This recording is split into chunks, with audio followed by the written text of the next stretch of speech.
সামুদ্রিক মাছ, কাঁকড়া, স্কুইড কিংবা অক্টোপাস খেতে এখন আর সমুদ্রের পাড়ে যেতে হবে না। ইভেন এখন আর অনলাইনে অর্ডার করতে হবে না, কেননা এই সবই এখন পাওয়া যাচ্ছে শফিপুর নিউ পিজ্জারাজিতে। অ্যাকচুয়ালি এখানে গেলে আপনারা কি কি পাবেন আর সেগুলোর কেমন প্রাইস A to Z থাকছে আজকের এই ভিডিওতে। আসসালামু আলাইকুম, this is me Shajneen Akhter from Saje's box. ফার্স্টে লোকেশনটা ক্লিয়ার করে দেই। এটা হচ্ছে শফিপুর মডার্ন হসপিটাল পাশ দিয়ে যে শেখ ইশাদি রোড বা অনেকে আইডিয়াল রোড হিসেবেও চেনে। তো এখান দিয়ে ঢুকতেই হাতের বাঁ সাইডে মৃধা ট্রেডিং কর্পোরেশনের যে সাইনবোর্ডটা দেখতে পাবেন, সেটার গলি দিয়ে ঢুকেই একদম সামনে হচ্ছে পিজ্জারাজির নতুন রেস্টুরেন্টটা। একটা রেস্টুরেন্টে খাওয়া দাওয়া করার আগে কিন্তু আমাদেরকে সেখানকার পরিবেশটা যাচাই বাছাই করতে হয়। অর্থাৎ পরিবেশটা যদি হাইজিনিক না হয়, সুন্দর পরিপাটি না হয়, তখন কিন্তু সেখানে আর খেতেও ইচ্ছা করে না। খাবার যতই টেস্টি হোক, আপনি যদি সেখানে বসে রিল্যাক্সে ফিল না করেন, তাহলে কিন্তু আপনার টাকাটাও উসুল হবে না। এই দিকটা থেকে কিন্তু পিজ্জারাজি বেশ এফোর্ট দিয়েছে। এই রেস্টুরেন্টের প্রত্যেকটা সাইড, প্রত্যেকটা কর্নার কিন্তু আপনাকে রিল্যাক্সড ফিল করতে বাধ্য করবে। শফিপুরে কিন্তু ভালোই কয়েকটা রেস্টুরেন্ট হয়েছে, বাট এরকম ডেকোরেটেড রেস্টুরেন্ট কিন্তু একটাই পাবেন আপনারা। আমি গ্যারান্টি সহকারে বলতে পারি, তাও আপনারা ট্রাস্ট না করলে নিজেরা চেক আউট করে দেখতে পারেন। এই রেস্টুরেন্টটাকে কিন্তু দুইটা সেকশনে ডিভাইড করা হয়েছে। একটা সেকশন অনেক লাইট ওয়েতে করা, মানে অনেক ধরনের লাইটস ছিল সেখানে। আর একটা সেকশন একটু ডার্ক রাখা হয়েছে, সেখানে গ্রাস দিয়ে অল ওভার ডেকোরেট করা হয়েছিল। আর যারা বুক লাভার্স আছেন, তারা কিন্তু অর্ডার প্লেস করে সেই ওয়েটিং এর সময়টা আপনারা কিন্তু বই পড়েও সময় কাটাতে পারেন। যাই হোক, আমাদের সব খাবার আমাদের সামনে চলে আসছে। এটা হচ্ছে চিকেন হারিয়ানি কাবাব। এছাড়াও এখানে যা যা খাবার ছিল সবগুলোর ডিটেলস আমি বলে দিচ্ছি, আর এটার সাউন্ড আপনারা নিজেরাই শুনে নিন। এটা হচ্ছে চিকেন সিজলিং, এটা হচ্ছে টাওয়ার নাচোস, এটা হচ্ছে লুচি, এটা হচ্ছে অক্টোপাস মাসালা, এটা হচ্ছে চিকেন পিৎজা। পুরো ফার্স্ট অক্টোপাস।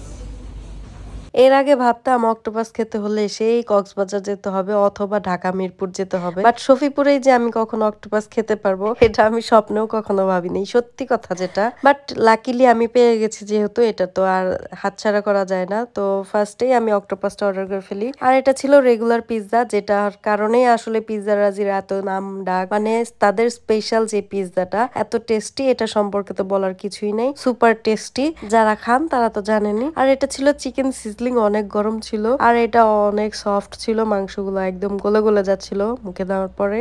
আর অনেক স্পাইসি ছিল, যারা স্পাইস লাভার তারা কিন্তু এটা অনায়াসে নিতে পারেন। আর এই অক্টোপাসটা আমি আবার একটু লুচি দিয়ে ট্রাই করলাম। লুচি দিয়ে খাওয়ার পর এটার স্বাদ মনে হইলো আরো দ্বিগুণ বেড়ে গেছে, তাই আমি সিজলিংটা দিয়েও লুচিটা ট্রাই করলাম। তারপরও এটা আরো মজা লাগতেছিল। মানে যাই খান না কেন, লুচিটা দিয়ে একটু ট্রাই করে দেখবেন, এটা স্বাদটা কিন্তু তখন আর একটু বেটার বুঝতে পারবেন। আর টাওয়ার নাচোসটাও কিন্তু অনেক ক্রিস্পি ছিল। মানে আমরা ভিডিও করার জন্য, ছবি তোলার জন্য অনেক লেট করে নাচোসটা খেয়েছিলাম, বাট সেই পর্যন্ত কিন্তু নাচোসটা অনেক ক্রিস্পি ছিল। এই নাচোস কিন্তু আমরা ঢাকার অনেক রেস্টুরেন্টেও ট্রাই করেছিলাম, বাট ওইটা কিছু সময় পরে কিন্তু ড্যাম হয়ে যাইতো, খাইতে খাইতেই ড্যাম হয়ে যাইতো। বাট এখানকারটা কিন্তু অনেক সময় পর্যন্ত ক্রিস্পি ছিল। কাজে আপনারা যদি চান বাসায় নিয়ে যাবেন নাচোস, তাহলেও কিন্তু খেতে পারবেন, তখনও কিন্তু ক্রিস্পি থাকবে, মানে অনেক সময় পর্যন্ত ক্রিস্পিনেসটা থাকে। এই যে আমার হাজবেন্ডের কাছে কিন্তু নাচোসটাই বেস্ট লাগছিল। মানে ও হচ্ছে মচমচা জিনিস খেতে পছন্দ করে, ক্রিস্পি জিনিস, তাই ওর কাছে নাচোসটা বেস্ট লাগছিল। আমার কাছে ভাই সবকিছুই ভালো লাগছিল। এখানে ওনাদের স্পেশাল যে মেয়োনেজটা, সেটা এত মজা, সেটা কিন্তু আপনারা এমনি এমনি খেয়ে ফেলবেন।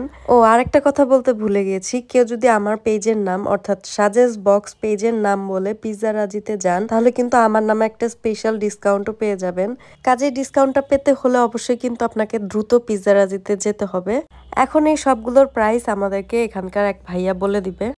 প্রাইস হচ্ছে আমাদের টাওয়ার নাচোসটা হচ্ছে 280 টাকা প্রাইস, আর আমাদের যে চিকেন সিজলিং আছে এটার দাম হচ্ছে 350 টাকা।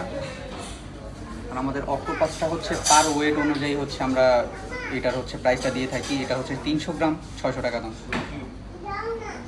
আর আমাদের রেগুলার পিৎজা 220 টাকা, 6 ইঞ্চি 220 টাকা। আরেকটা কথা বলতেই হয়, আমরা কিন্তু সবগুলো একটা করে অর্ডার দিয়েছিলাম, বাট এগুলা পরিমাণে এত ছিল আমরা দুজনে মিলে খেয়েও শেষ করতে পারি নাই। অর্ধেকের বেশি খাবার কিন্তু বেঁচে গিয়েছিল। আর এখানে কিন্তু সবগুলা স্টাফ প্লাস ওনারের ব্যবহার কিন্তু খুবই ভালো ছিল। আপনারা চাইলে একবার হলেও এখান থেকে ঘুরে যাবেন, আশা করি ভালো লাগবে। আল্লাহ হাফেজ।